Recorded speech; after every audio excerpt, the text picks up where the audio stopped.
Kemarin saya ketemu orang yang menghampiri kami dan mulai gosip tentang orang, saya langsung pergi. Ngapain ngotor-ngotorin telinga gua? Hati kita ini harus dijaga. Karena hati kita menentukan hidup kita. Jangan izinkan pikiran-pikiran kotor, omongan-omongan kotor yang gak penting mengotori hati nuranimu yang bersih. Kamu gak perlu tahu urusan orang lain. Ngapain Anda ngomong, ih anaknya bujang lapuk, gak kawin-kawin. Ih anaknya perawan tua, gak nikah-nikah. Anda jangan ngurusin orang lain. Urusin anak Anda sendiri. Jangan sampai Anda ngomongin orang, anakmu sendiri gak laku-laku. Anda jangan ngurusin rumah tangga orang lain. Apakah rumah tangga Anda sudah baik?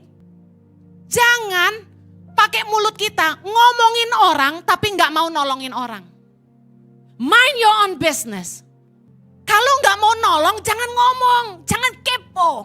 Belajar kita dari firman Tuhan ini bahwa perlunya kita menjaga omongan kita. Kita bisa buka Efesus pasal 4 ayatnya ke-29, berkata di sana, jangan ada perkataan kotor keluar dari mulutmu, tetapi pakailah perkataan yang baik. Pakailah perkataan yang baik untuk membangun di mana perlu, supaya mereka yang mendengarnya beroleh kasih karunia. Puji Tuhan, dengan kebenaran firman Tuhan ini, di mana kita diajari bahwa perkataan itu memiliki kuasa yang besar. Bisa untuk membangun dan bisa juga untuk merusak. Makanya kita diingatkan sebagai umat Tuhan supaya kita menghindari perkataan-perkataan kotor. Menghindari perkataan-perkataan yang kasar. Menghindari perkataan-perkataan yang hanya menggosip orang terus. Perkataan-perkataan yang tidak membangun sama sekali. Akan tetapi kita dianjurkan supaya kita memiliki perkataan yang baik. Perkataan yang membangun. Perkataan yang tidak membawa keburukan bagi orang lain. Perkataan yang tidak menceritakan terus akan kekurangan orang lain. Akan tetapi kita memiliki perkataan yang bisa memuliakan sesama kita dan terlebih-lebih yang memuliakan Tuhan. Perlu kita menjaga omongan kita.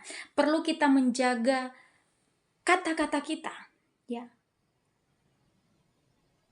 Dan lebih-lebih yang dikatakan oleh kebenaran firman Tuhan ini adalah kembali kepada hati kita.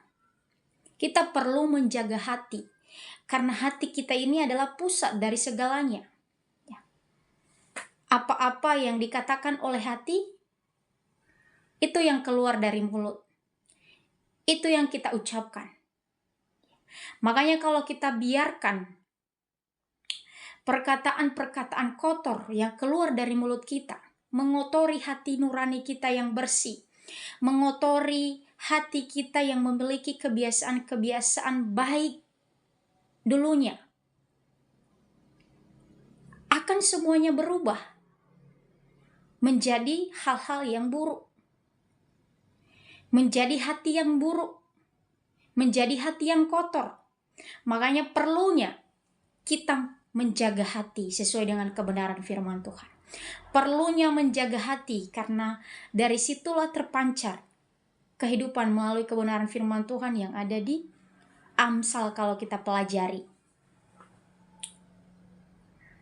Makanya firman Tuhan ini memberikan kita pesan di mana kita dilarang untuk menghindari perkataan-perkataan yang tidak sesuai dengan kehendak Tuhan, juga yang tidak sesuai dengan sesama kita. Kata-kata kasar dan ucapan-ucapan yang merusak. Akan tetapi kita mempunyai tindakan yang memiliki perkataan-perkataan yang bisa mendukung, bisa memotivasi, dan bahkan bisa menolong sesama kita. menasehati demi menasehati ya orang-orang yang kita temui di dalam kehidupan kita, orang-orang yang berada di sekitar kita, dengan tujuan ya, tujuannya apa? Yaitu agar setiap yang mendengarkan perkataan kita itu ya bisa mendapat makna, bisa berfungsi bagi mereka ya, ada gunanya bagi mereka. Dan lebih-lebih setiap orang yang mendengarkan kita, yang mendengarkan perkataan kita ya, terberkati, bisa mereka mengalami anugerah Tuhan ya, terhadap apa yang kita ceritakan, terhadap apa yang kita perkatakan, dan terhadap apa yang kita saksikan ya, tentang hidup kita, tentang perjalanan apa yang kita alami ya, tentang kesaksian-kesaksian melalui berkat yang kita terima sepanjang kita hidup ya, kesaksian-kesaksian kebaikan-kebaikan Tuhan yang kita terima ya. Di situ mereka mengalami ya anugerah Tuhan, mengalami Tuhan di dalam kehidupan mereka ya, sehingga terjadi ya membangun sesama kita gara-gara mereka mendengarkan, oh ternyata begini ya, orang-orang yang mengenal Tuhan, orang-orang yang ada di dalam Tuhan ternyata mengalami kebaikan-kebaikan yang luar biasa, mengalami kebaikan-kebaikan yang dahsyat. Jadi melalui itu kita bisa menceritakan, kita melalui apa yang kita katakan ya, apa yang kita bicarakan sama orang ya, ada berkat, ada anugerah di dalamnya. Oleh sebab itu saudara-saudari yang terkasih dalam nama Tuhan, jangan kita lewatkan kebenaran firman Tuhan ini. Ini sangat baik untuk membangun kehidupan kita. Ini sangat baik untuk membawa kita lebih jauh, lebih baik lagi ya. Membawa kehidupan kita semakin belajar ya, untuk kita menjaga kehidupan kita, menjaga hati kita terhadap setiap tindakan apa yang kita lakukan.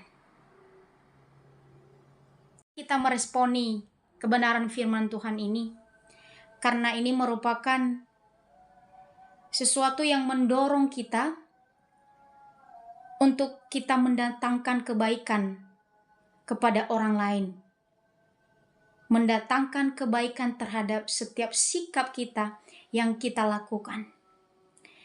Kita tidak sembarangan berkata-kata. Kita tidak sewenang-wenang untuk menilai orang lain. Kita tidak sesuka-suka kita untuk berkata-kata, akan tetapi setiap yang kita ucapkan adalah kata-kata yang berhikmat, kata-kata yang memberikan pengetahuan, dan kata-kata yang bisa terberkati oleh orang lain. Sekian kebenaran firman Tuhan ini, mari kita renungkan di dalam kehidupan kita masing-masing. Tuhan Yesus memberkati.